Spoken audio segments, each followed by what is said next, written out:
Bismillahirrahmanirrahim.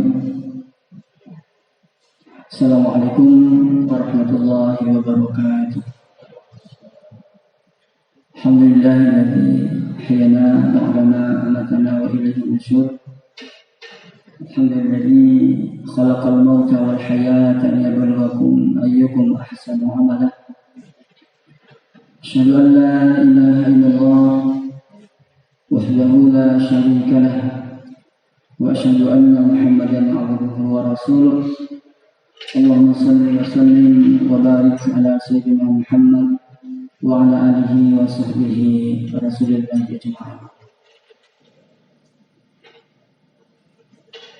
Qala Allah subhanahu wa ta'ala fil Qur'an wal 'asri innal insana lafi khusr illa alladhina amanu wa 'amilus shalihat wa tawassaw bil haqq wa tawassaw bis sabr. Bapak dan Ibu sidang jamaah subuh yang sama-sama mengharapkan keridhaan Allah Subhanahu wa ta'ala. Kita bersyukur kepada Allah pada pagi yang penuh barokah ini, di bulan yang sangat mulia. Allah masih memberikan kita kesempatan. Allah masih memilih kita menjadi hamba-hamba yang terpilih di antara hamba-hamba yang lain untuk dapat melaksanakan, menghambakan diri kepadanya, melaksanakan salat subuh yang sangat berat ini. Ya, bagi orang-orang tidak terbiasa, salat subuh ini sesuatu yang sangat berat. Ini adalah karunia Allah yang sangat besar, karena memang salat subuh itu adalah salat yang luar biasa. Kalau kita baca fadilah, ya kenapa kemudian ya, Allah juga bersumpah wal fajr, ada sesuatu yang sangat penting di dalamnya. Salam dan salam tak lupa kita menyampaikan kepada Nabi kekasih Allah, Nabi Muhammad sallallahu alaihi wasallam, yang nanti beliaulah yang akan menjadi saksi. Insyaallah akan berikan syafaat kepada hamba-hambanya, kepada umatnya, kepada kita yang insyaallah selalu ingat kepada beliau.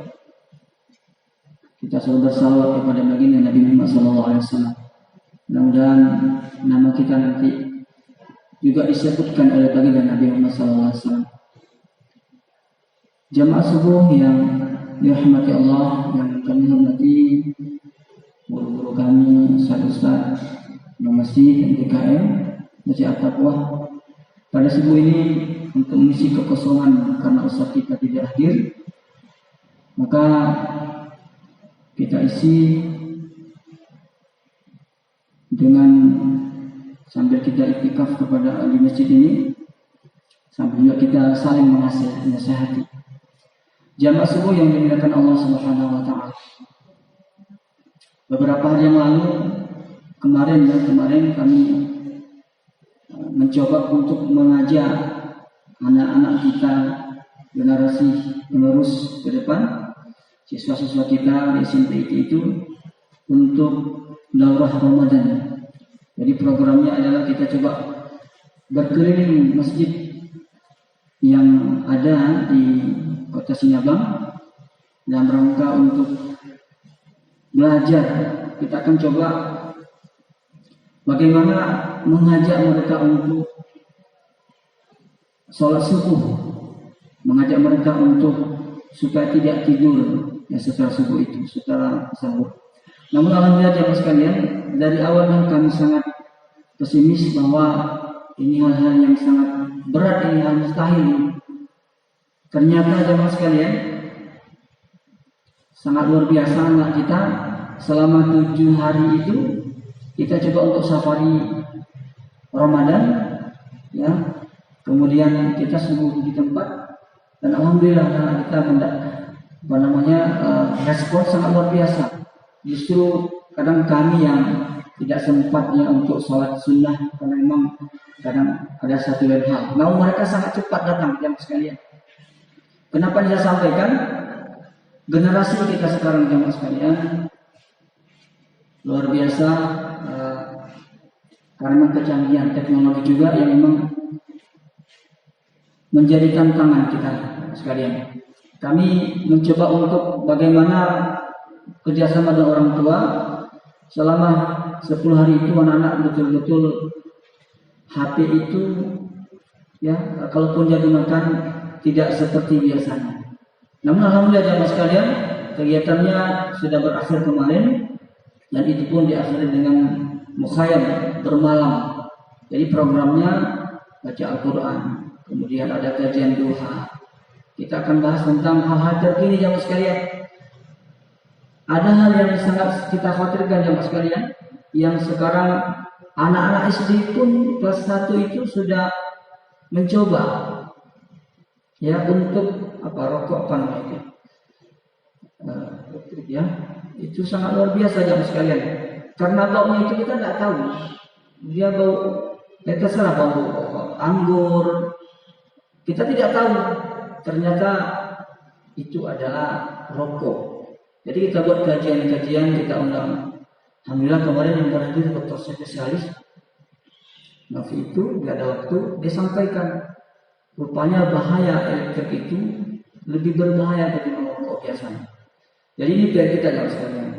Jadi hal seperti ini harus kita kerjasama, harus sama-sama kita untuk menyelamatkan generasi ke depan, karena nanti mereka lah yang akan menjadi imam, menjadi penceramah. Kalau kita biarkan jemaah sekalian, itu bukan anak saya, itu bukan urusan saya, maka kita jangan berharap jemaah sekalian generasi ke depan si baru ini akan jauh dari masjid. Jemaah subuh yang dimuliakan Allah Subhanahu wa taala. Suatu hari Aisyah, istri baginda Nabi Ummul Mukminin, menangis jemaah sekalian. Menangis sejadi-jadinya. Dalam sebuah riwayat sambil beliau pokoknya menangis sejadi-jadinya.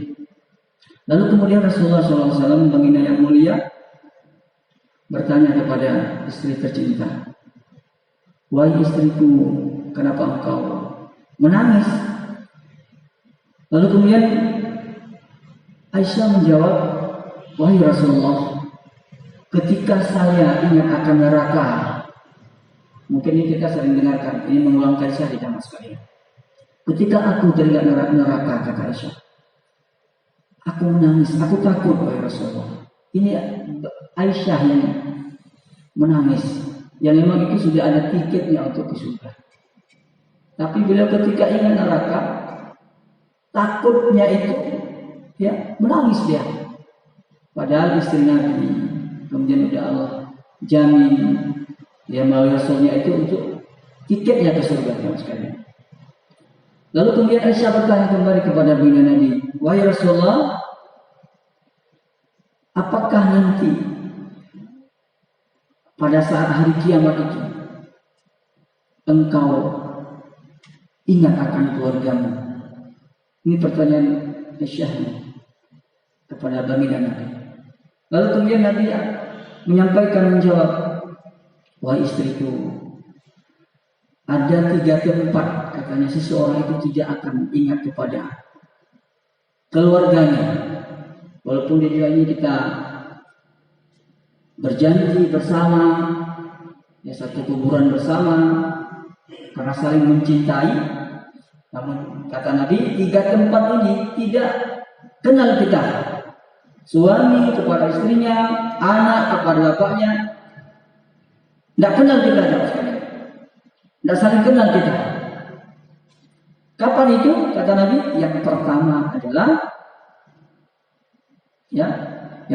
adalah ketika Allah SWT itu menerbangkan, dalam kita itu menerbangkan catatan amal kita itu, tidak tahu nanti kita itu sibuk kita apakah ke kanan atau ke kiri. Kalau yang kanan, kita tahu jangan sekali sering kita dengar dari ustaz-ustaz kita, maka mereka akan mendapat balasan yang luar biasa. Fa amma man utiya kitabahu bi yaminihi fasawfa yuhasabu hisaban yasira. Mereka akan dipertanyakan soal itu, mudah-mudah mereka menjawab. Udah ada kisi-kisinya kalau ujian sekarang. Mudah mereka jawab. dan bahkan mereka dikumpulkan kembali kepada keluarganya. Lalu kemudian bagaimana orang-orang yang tadi Allah berikan di tangan kirinya? Kata Allah itu, bagi orang-orang ini, ya, maka dia akan menyesal. Fasaufa yad'u subura. Dia akan menyesal, ya, celakalah saya, kenapa kitab ini yang saya terima dari kanan kiri saya? Karena jemaah sekalian, tidak ada satupun yang terlewatkan dari catatan para malaikat itu apa yang kita berbuat. Berapa miliar, berapa juta yang kata-kata yang kita ucapkan setiap harinya, itu semua dicatat. Kalau kita yang menyampaikan yang baik, kemudian orang kerjakan, nah itu luar biasa pahalanya. Investasinya itu luar biasa. Jadi itu yang pertama. Kemudian yang kedua, ketika timbangan itu ditegakkan, mizan, ya, tidak ada seorang pun yang dirugikan, dan saat itu tidak ada yang paling adil, tidak ada yang terzalimi, tidak ada satupun yang terlupakan. Faman ya'mal mithqala dzarratin khairan yarah. Sekecil apapun itu, kalau kebaikan Allah akan balas. Wa may ya'mal mithqala dzarratin syarran yarah. Kalau juga kejelekan ya begitu. Salat duha selama Ramadan, ya, sholat sunnah yang lain. Yang heran kita jemaah sekalian, ada orang yang hidup di bulan Ramadan ini, dia menyanyiakan bulan Ramadan. Dia seakan umur dia masih panjang jemaah sekalian. Dia tidak tahu bahwa bisa jadi itu doa-doa kita jemaah sekalian.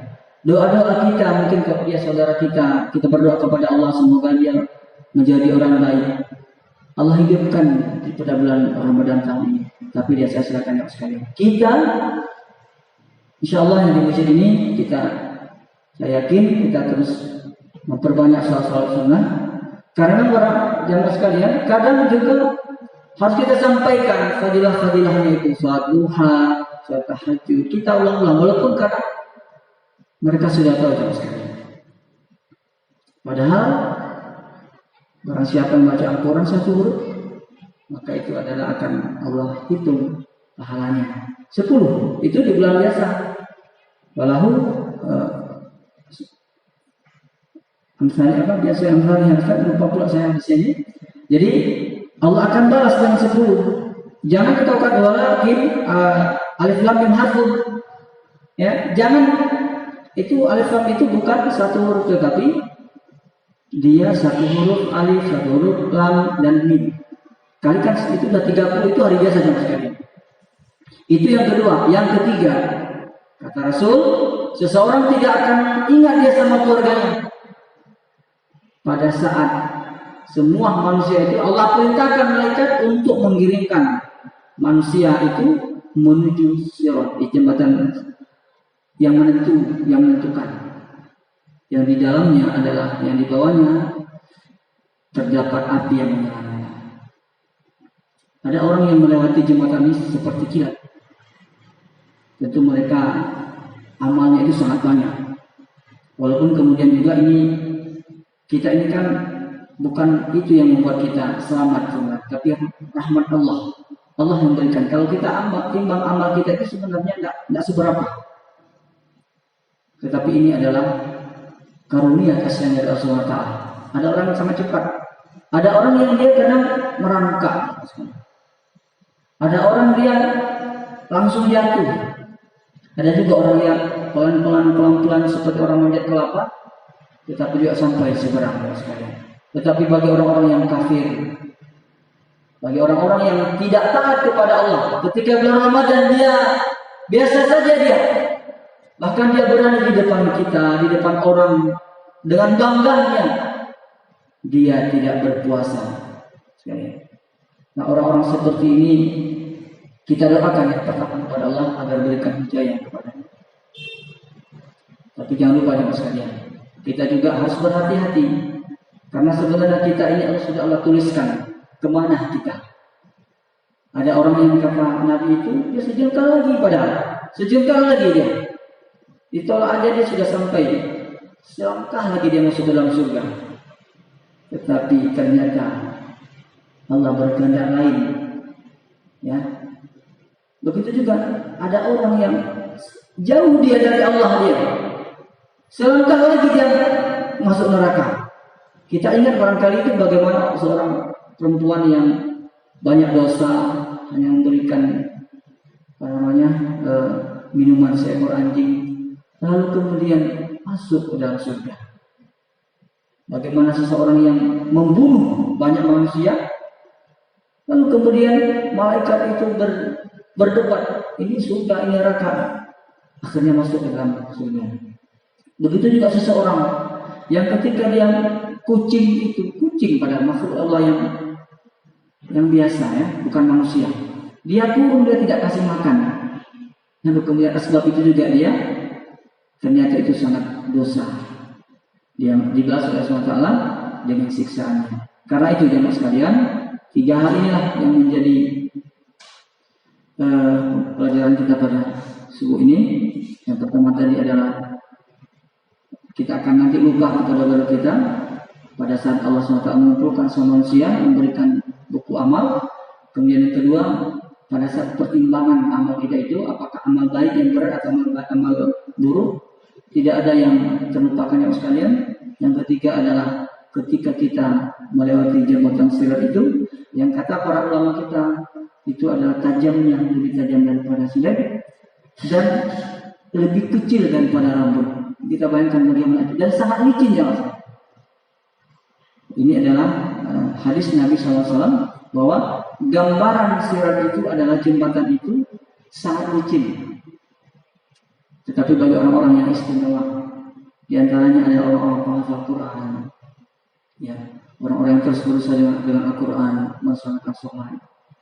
Mereka Allah berikan keistimewaan. Dan memang Allah tidak lihat siapa kita di dunia jamaah sekalian. Tidak lihat kita ini punya uang, miskin dan sebagainya itu. Yang Allah lihat nanti adalah, ya, takwa, sejauh mana dekat kita dengan Allah Subhanahu wa Ta'ala. Mari jamaah sekalian, sekali lagi kita ajak anak-anak kita. Tidak enak masuk surga itu juga sendiri jamaah sekalian. Lain nanti juga mereka akan menuntut kita ke masjid setiap hari, anak kita di rumah, keluarga kita di rumah. Bahkan kita itu kadang salah. Saya membangun anak kita subuh, dia baru tidur. Itu menjadi alasan jamaah sekalian. Itu saya yang salah. Tetapi justru itulah yang nanti, ya, membuat bersaksi dia di hadapan Allah.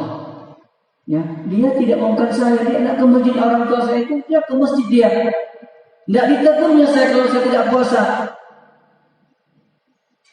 Nanti ditutup jamaah sekalian, tidak bisa mengelak. Akhirnya apa yang terjadi? Sama-sama masuk ke dalam neraka. Begitu juga orang-orang yang penghafal Al-Quran, sehingga kita dengar bagi mereka diberikan keistimewaan. Bukan hanya istrinya, bahkan sampai ke cucu-cucunya itu akan masuk surga. Dan surga apa itu? Surga Adam, ya, surga tersendiri. Bukan hanya itu, bagi mereka yang hafal Quran itu, anak-anaknya itu memberikan keistimewaan lagi. Dapat yang pertama bisa memberikan syafaat kepada apa yang dia cintainya, ke cucu, neneknya, bapaknya, mamanya, dan juga Allah berikan dia, ya, kesempatan. Allah berikan dia mahkota yang itu diberikan kepada orang-orang yang dicintai.